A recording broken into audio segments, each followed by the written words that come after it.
Students, आज हमें chemistry class second year का टॉपिक जो डिस्कस करना है वो है हमारे पास बोरिक एसिड। हम चैप्टर नंबर 3 को डिस्कस कर रहे थे, तो इसका जो हमारे पास आज टॉपिक है वो है बोरिक एसिड। हमने 4 different types of boric acid देखे थे। एक था हमारे पास ऑर्थोबोरिक एसिड और सिंपली उसे क्या कहते हैं, बोरिक एसिड। सेकंड था हमारे पास मेटाबोरिक एसिड जिसका फार्मूला है H3O2। थर्ड जो था वो था हमारे पास टेट्राबोरिक एसिड H2B4O7 एंड लास्ट वाला जो था वो था पायरोबोरिक एसिड H6B4O9। अब हम कहते हैं कि हमारे पास ये जो 4 बोरिक एसिड हैं, इनमें से जो सबसे ज़्यादा इम्पॉर्टेंट और स्टेबल है वो है हमारे पास बोरिक एसिड और सिंपली से कहते हैं ऑर्थोबोरिक एसिड H3PO3।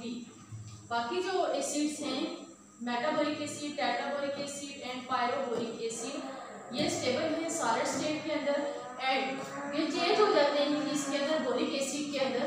जब आप इनका रिएक्शन करते हैं किसके साथ, वाटर के साथ, तो मेटाबोरिक एसिड है जब ये रिएक्ट करेगा वाटर के साथ तो ये कन्वर्ट हो जाता है बोरिक एसिड के अंदर। इसी तरह टेट्राबोरिक एसिड है तो जब ये वाटर के साथ रिएक्ट करेगा तो ये भी कन्वर्ट हो जाता है बोरिक एसिड।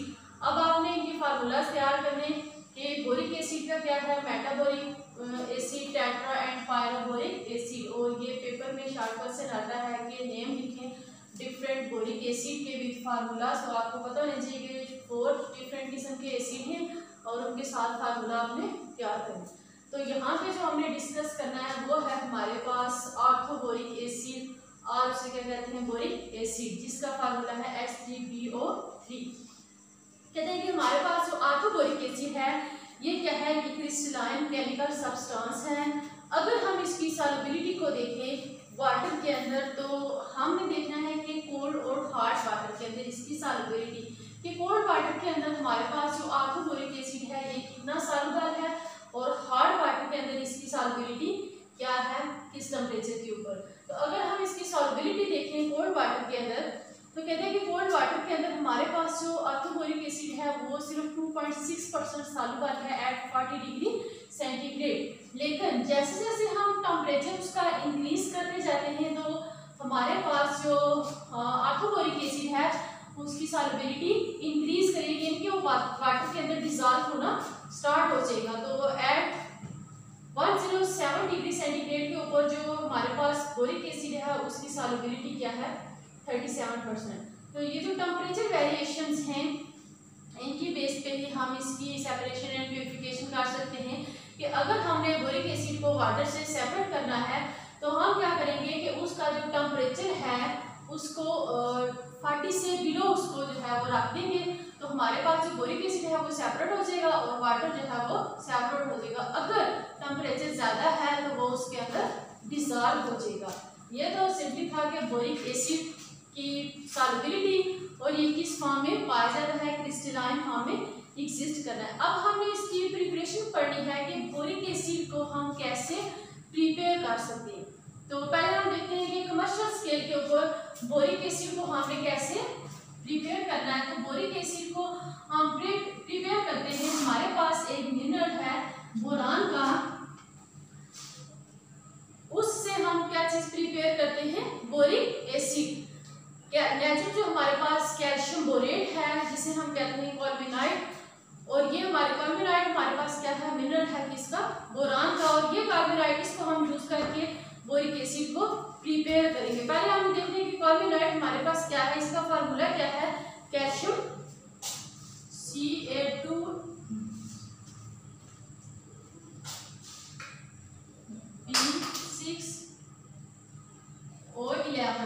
ठीक है। और इसके साथ dot 5 water molecule of crystallisation है। ये हमारे पास क्या है, कार्बोनाइट, इसको हम यूज करके किसको प्रिपेयर करेंगे, बोरिक एसिड को। कहते हैं कि हमारे पास जो कार्बोनाइट है इसको हमने किसके अंदर डालना है, वाटर के अंदर। जब हमने इसको वाटर के अंदर डाला तो फिर हमने इससे गैस पास करवानी है सल्फर डाइऑक्साइड। जब हमने इससे सल्फर डाइऑक्साइड गैस पास करवाई तो हमारे पास जो बोरिक एसिड है वो क्रिस्टलाइज हो जाएगा सॉल्यूशन से, और जो बाकी हमारे पास प्रोडक्ट होंगे वो एज इट इज सॉल्यूशन के अंदर रह जाएगी। बोरिक एसिड है, सॉरी हमारे पास बोरान का मिनरल है कॉल्मिनाइट, इसको हमने यूज करना है बोरिक एसिड की प्रिपरेशन के लिए। इसको हमने किसके अंदर डिसॉल्व करना है, वाटर के अंदर। 4 वाटर मॉलिक्यूल है और फिर हमने इससे किस चीज को पास करवाना है, सल्फर डाइऑक्साइड गैस को, SO2। जब हमने इसे सल्फर डाइऑक्साइड गैस को पास करवाया तो हमारे पास जो बोरिक एसिड है वो सेपरेट हो जाएगा सोल्यूशन से, H3BO3। ये हमारे पास क्या चीज बन गई, बोरिक एसिड। ये क्रिस्टलाइज हो गया। अब बाकी हमें देखने के बाकी जो प्रोडक्ट है वो सोल्यूशन के अंदर रहेंगे और वो हमारे पास क्या चीज बन जाएगी, कैल्शियम सल्फेट, CaSO3। सल्फेट नहीं, कैल्शियम सल्फाइड। सल्फेट SO4 होता है और सल्फाइड SO3, तो हमारे पास क्या चीज बन जाएगी, कैल्शियम सल्फाइड। अब हमें इस इक्वेशन को बैलेंस कर लेते हैं कि हमारे पास जो रिएक्टेंट हैं उनमें हमारे पास इनकी हाइड्रोजन ऑक्सीजन सल्फर जो है वो इनकी कितनी अमाउंट है और प्रोडक्ट में हमारे पास क्या अमाउंट है। तो हमारे पास यहाँ पे क्या चीज बन जाएगी, बोरिक एसिड फ्रॉम कॉल्मिनाइट। अब ये पेपर में भी शायद क्वेश्चन आता है कि आप बोरिक एसिड को प्रिपेयर करें फ्रॉम कॉल्मिनाइट, तो पहले आपको कॉल्मिनाइट का फार्मूला आना चाहिए, कैल्शियम Ca2B6O11.5 वाटर मॉलिक्यूल। इनका आपने रिएक्शन करवाना है किसके साथ, इसको आपने डालना है वाटर के अंदर और इसे आपने सल्फर डाइऑक्साइड गैस पर पास करवानी है। जब आप सल्फर डाइऑक्साइड गैस पास करवाएंगे तो हमारे पास जो बोरिक एसिड है वो क्रिस्टलाइज हो जाएगा और जो बाकी प्रोडक्ट हैं वो एज इट इज सॉल्यूशन के अंदर रह जाएगी। तो ये था फर्स्ट मेथड कि हम बोरिक एसिड को कार्बोनाइड से कैसे प्रिपेयर करते हैं। सेकंड मेथड है बोरिक एसिड की प्रिपरेशन का फ्रॉम बोरेक्स। अब बोरेक्स से बोरिक एसिड को कैसे प्रिपेयर किया जाता है, पहले आपको बोरेक्स का फार्मूला आना चाहिए। बोरेक्स का फार्मूला क्या है, Na2B4O7। ये हमारे पास क्या है, बोरेक्स। इसको हम एलिस्टोटिक मटेरियल यूज करके बोरिक एसिड की प्रिपरेशन करनी है। तो हमारे पास ये जो बोरेक्स है, कहते हैं कि बोरेक्स को हमने ट्रीट करवाना है किसके साथ, उसका हमने रिएक्शन करवाना है किसके साथ, हमारे पास जो कंसंट्रेटेड सल्फ्यूरिक एसिड है, कंसंट्रेटेड सल्फ्यूरिक एसिड के साथ हमने उसका रिएक्शन करवाना है। तो हमारे पास क्या चीज बन जाएगी, boric acid. Concentrated sulphuric acid plus 5 water molecule. तो हमारे पास जो बोरिक एसिड है वो क्रिस्टलाइज हो जाएगा। जब हमने इसको कूल करना है, पहले हमारे पास जो हार्ड कंसंट्रेटेड सॉल्यूशन है बोरिक्स है, इसका हमने सॉल्यूशन प्रिपेयर किया वाटर के अंदर। जब हमारे पास हार्ड सॉल्यूशन बन गया बोरिक एसिड का, फिर हमने क्या करना है कि उसका हमने रिएक्शन करवाना है किसके साथ, कंसंट्रेटेड सल्फ्यूरिक एसिड के साथ। जब हम कंसंट्रेटेड सल्फ्यूरिक एसिड के साथ रिएक्शन करवाएंगे, रिएक्शन करवाने के बाद फिर हमने इसको रख देना कि इसकी कूलिंग हो। जब इसकी कूलिंग होगी तो हमारे पास जो बोरिक एसिड है उसके क्रिस्टल जो है वो क्रिस्टलाइन फॉर्म में एग्जिस्ट करता है, तो उसके क्रिस्टल जो है वो सेपरेट हो जाएंगी। तो हमारे पास यहाँ पे बोरिक एसिड H3BO3, ये हमारे पास बोरिक एसिड है। बाकी आपने देखने के प्रोडक्ट में हमारे पास क्या चीज बच गई है, तो वो हमारे पास क्या है, sulphate, sodium sulphate, Na2SO4, sodium sulphate.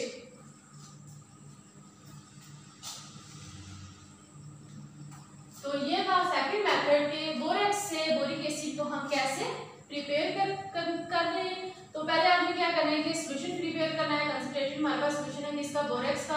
Water के अंदर आपने उसका सॉल्यूशन प्रिपेयर किया, फिर आपने उसका रिएक्शन करवाना है कि concentrated sulphuric acid. Calculated quantity mean कि आपने देखना कि कितने ml जो है वो आपको पता नहीं चाहिए कितने ml आपने अमाउंट लिया सल्फ्यूरिक एसिड, तो उससे फिर आपके पास वो किसके अंदर कन्वर्ट हो जाएगा, बोरिक एसिड के अंदर। ये दो मेथड थे बोरिक एसिड की प्रिपरेशन के। अब हम इसकी प्रॉपर्टीज देखते हैं कि बोरिक एसिड की प्रॉपर्टीज क्या है। तो पहले हम इसकी फिजिकल प्रॉपर्टीज देख लेते हैं। Properties of boric acid. तो फर्स्ट इसकी जो प्रॉपर्टी है वो इसका कलर है कि हमारे पास जो बोरिक एसिड है इसका कलर किस तरह का होता है, ये व्हाइट कलर का क्रिस्टलाइन सॉलिड होता है, कलर इसका व्हाइट होता है। क्रिस्टलाइन की फॉर्म में।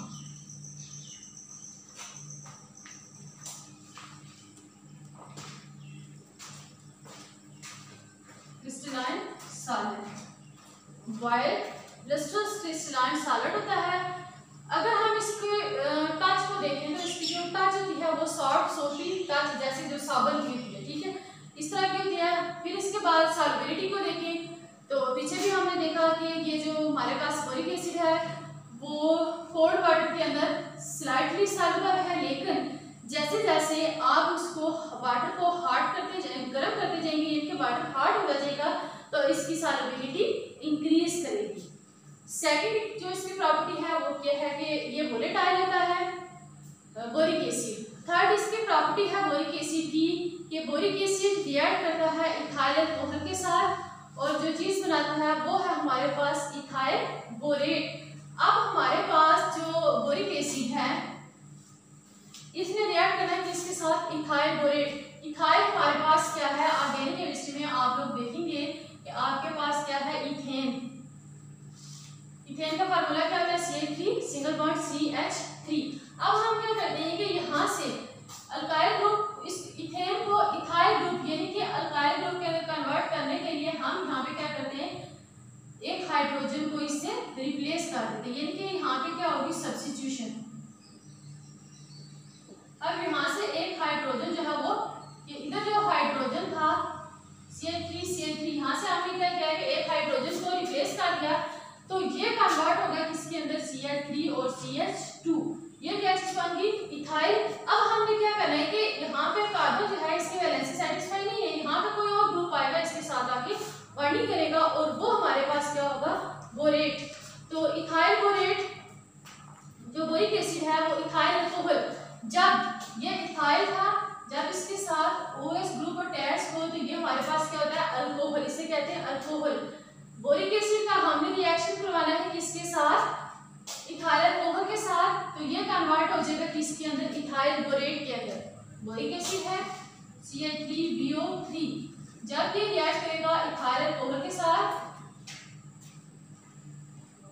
तो फिर ये कन्वर्ट हो जाएगा किसके अंदर, इथाइल बोरेट और साथ वाटर मॉलिक्यूल।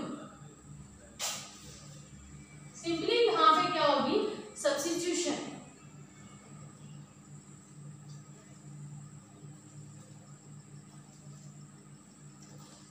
C2H5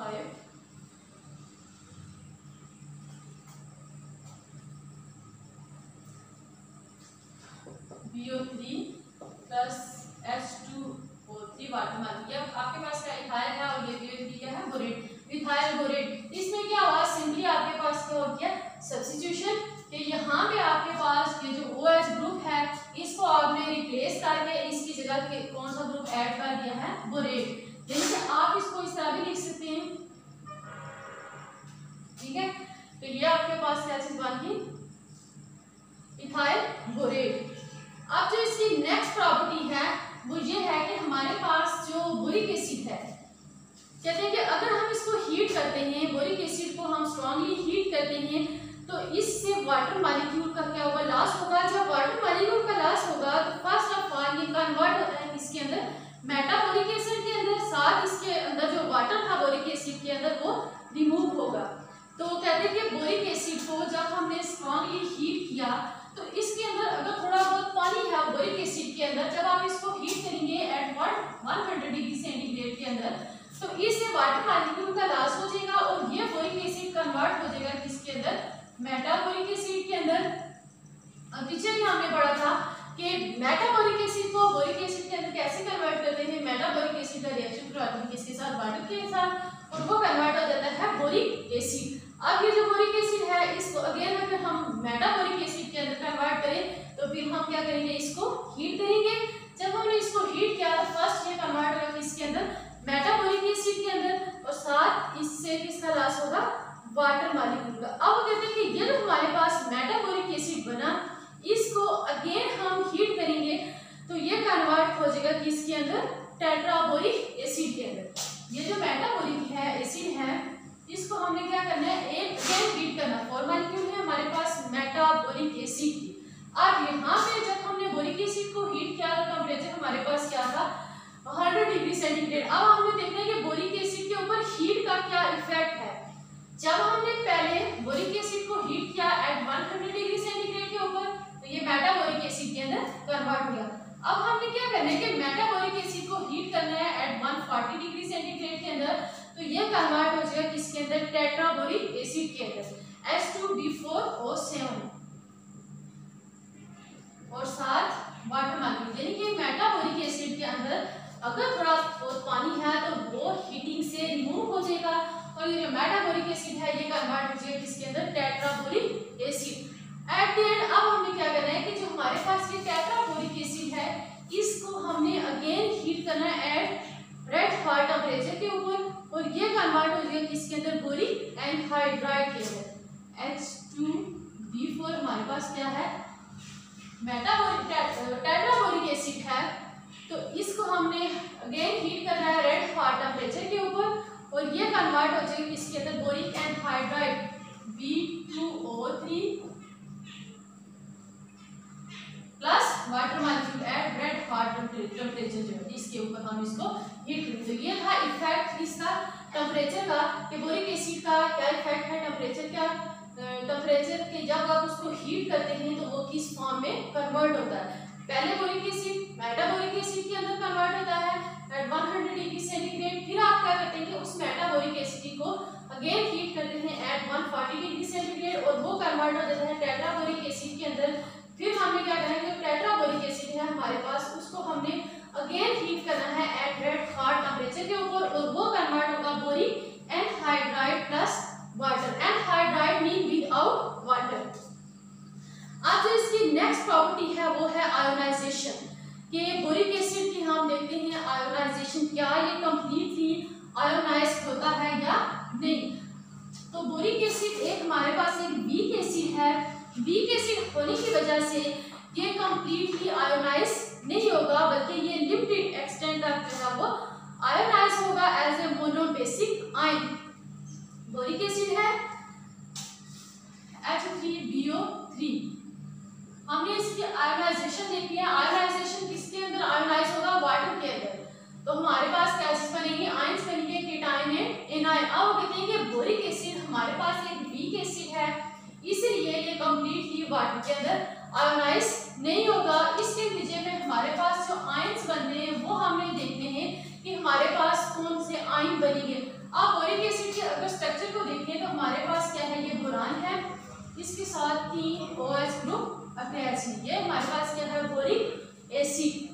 तो जब हमने इसकी आयोनाइजेशन की तो सिंपली क्या होगा कि यहाँ से जो वाटर है ये आयोनाइज होता है, तो ये कन्वर्ट होता है OH plus H positive, OH negative plus H positive. तो यहाँ से जो एक OH है वो सिंपली आके इस बोरान के साथ अटैच हो जाएगा, तो ये हमारे पास किसके अंदर कन्वर्ट हो जाएगा, कॉम्प्लेक्स एनायन के अंदर, और बाकी हमारे पास क्या चीज यहाँ पे बच जाएगी H पॉजिटिव। तो ये हमारे पास क्या है, यहाँ पे बोरान।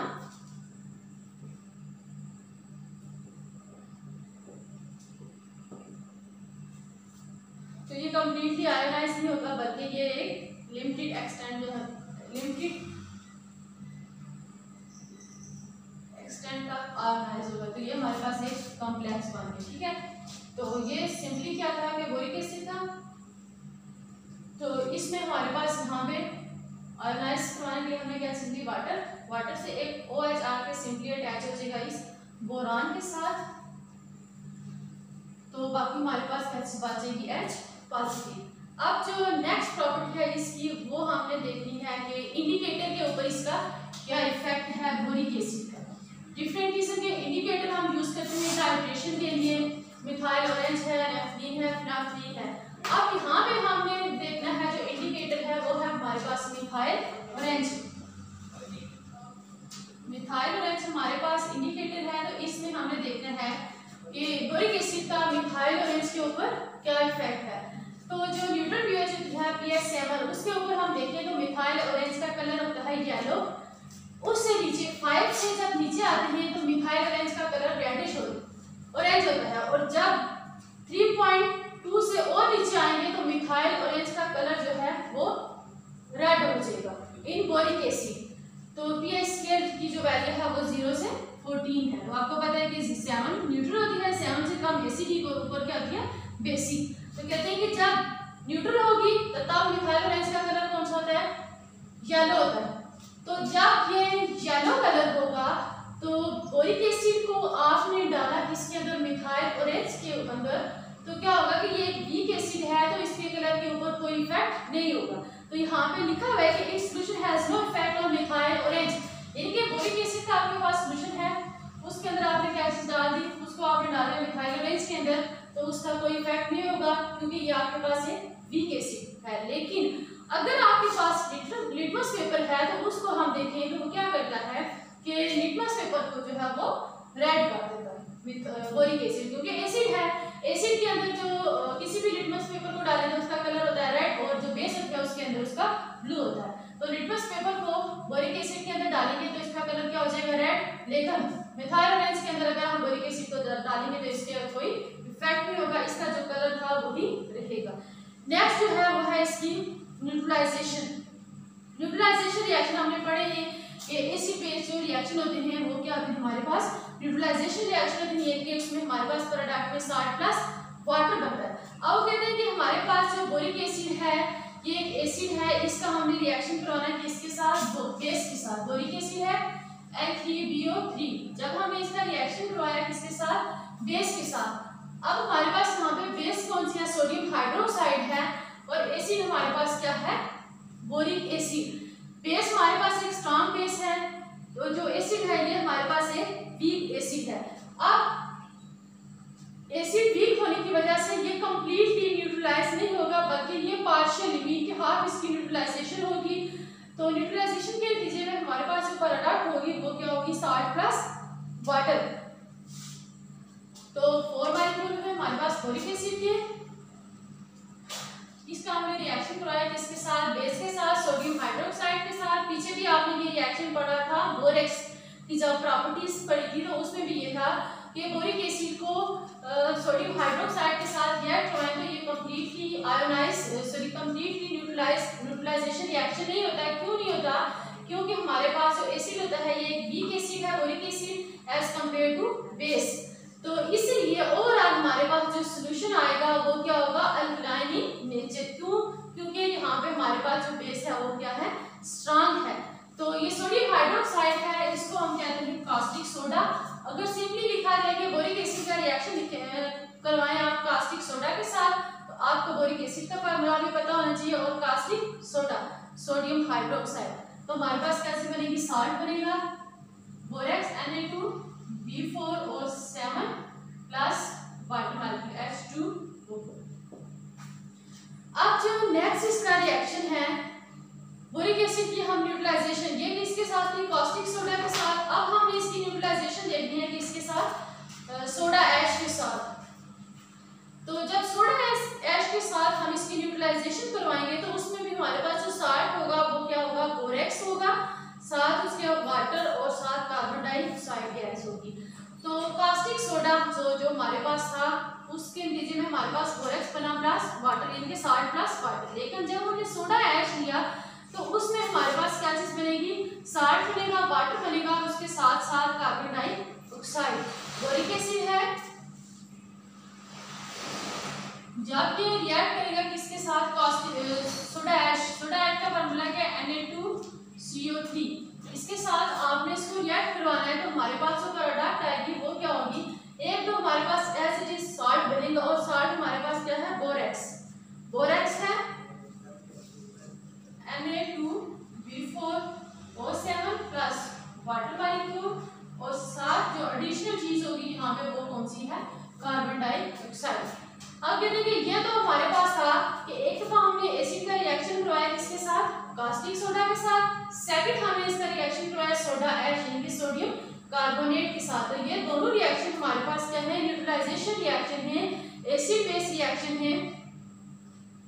तो पहले बार हमारे पास ये एसिड बेस था, सेकंड जो रिएक्शन है ये हमारे पास क्या है, एसिड और साल्ट का रिएक्शन है, कास्टिक सोडा ऐश और जो बोरिक एसिड है, ये बोरिक एसिड हमारे पास एसिड है, सोडा ऐश हमारे पास एक साल्ट है। ये दोनों रिएक्ट करेंगे तो हमारे पास बोरेक्स बनेगा, वाटर और कार्बन डाइऑक्साइड। अगर हम इसकी टाइट्रेशन को देखें तो टाइट्रेशन को कहते हैं कि हमारे पास जो बोरिक एसिड है एक वीक एसिड है, तो इसलिए आमतौर पर जो अलगी यानी कि बेस होती है उसके साथ हम इसको टाइट्रेट नहीं करवा सकते। तो टाइट्रेशन में क्या होता है कि हमारे पास एक चीज़ नोन होती है, दूसरी जो है उसकी हमने अमाउंट मेजर करनी होती है। तो इसमें कहते हैं कि बोरिक एसिड को एज ए टाइट्रेट यूज़ नहीं किया जाता। उसकी वजह क्या है कि हमारे पास एक वीक एसिड है। अगर हम इसको यूज़ करते हैं टाइट्रेशन के लिए, तो फिर हमें क्या करना है कि इसके अंदर किस चीज़ को ऐड करना है, ग्लाइसरीन को, ग्लाइसरोल को। हमने क्या करना है कि इसके अंदर ग्लाइसरोल को ऐड करना है और हमने स्टैंडर्ड अल्कली लेनी है, यानी कि ये एसिड है और बेस हमने स्टैंडर्ड बोलते हैं, जिसकी हमें जो कंसंट्रेशन होती है, जो अमाउंट होती है वो गिवन होती है। और इसके लिए हमने जो इंडिकेटर यूज़ करना है वो हमारे पास कौन सा है, फिनोल्फथलीन। तो ये थी प्रॉपर्टीज किसकी, बोरिक एसिड की, कि बोरिक एसिड किस कलर का होता है, ये जब आप इसका टेम्परेचर का इसके ऊपर क्या इफेक्ट है, इसकी आयोनाइजेशन रिएक्शन क्या है, ये कम्प्लीटली आयोनाइज होता है या नहीं, उसके बाद इसका जो इंडिकेटर है उसके ऊपर क्या इफेक्ट है, एंड लास्ट वाला इसका था न्यूट्रलाइजेशन रिएक्शन। अब जो यूजेस हैं बोरिक एसिड के वो हम देखते हैं कि बोरिक एसिड को कहाँ पे यूज किया जाता है। फर्स्ट इसका यूज जो है बोरिक एसिड के uses of boric acid.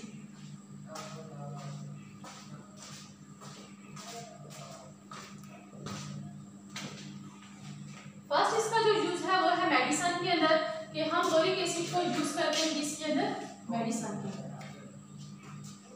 Medicine के अंदर इसको यूज करते हैं। किसके लिए यूज करते हैं, एज एन एंटीसेप्टिक, यानी कि जो जर्म माइक्रोब्स फैलाते हैं उनको किल करने के लिए बोरिक एसिड को यूज करते हैं। एज एन एंटीसेप्टिक यानी कि पाउडर, डस्टिंग पाउडर के लिए, बोरिक ऑइंटमेंट ये जो मरहम वगैरह होती है, ये अगर किसी को कोई जख्म वगैरह आ जाए तो वहाँ पे जो यूज की जाती है कि हीलिंग के लिए, कि उसको जो जरासीम है उसके ऊपर इफेक्ट ना करे, तो उसके लिए हम यूज करते हैं। और थर्ड है कि बोरिक एसिड का सोल्यूशन जो है उसको हम यूज करते हैं आई वॉश के लिए। ये जो आइस वॉश के लिए जो ड्रॉप्स मिलते हैं उनके अंदर क्या चीज़ होती है, बोरिक एसिड। क्योंकि अगर आइस के अंदर डस्ट वगैरह चली जाए तो मेडिकल स्टोर से जो ड्रॉप्स मिलते हैं आइस को वॉश करने के लिए, उनके अंदर भी क्या चीज़ होती है, बोरिक एसिड। अब जो नेक्स्ट इसका यूज है वो किसके अंदर है, पोल्ट्री के अंदर, कि बोरिक एसिड को हम यूज करते हैं किसके अंदर, पोल्ट्री किसे कहते हैं, जहाँ पे मिट्टी के बर्तन बनते हैं वहाँ पे भी हम इसको यूज करते हैं। क्यों यूज करते हैं कि जो बोरेट के बोरिक एसिड जो है इसको हम यूज करते हैं पोल्ट्री के अंदर इसलिए यूज करते हैं कि जो हमारे पास बोरेट का ग्लेज बनेगा ये ज़्यादा फ्यूजिबल होता है किससे, सिलिका से, यानी कि सैंड से।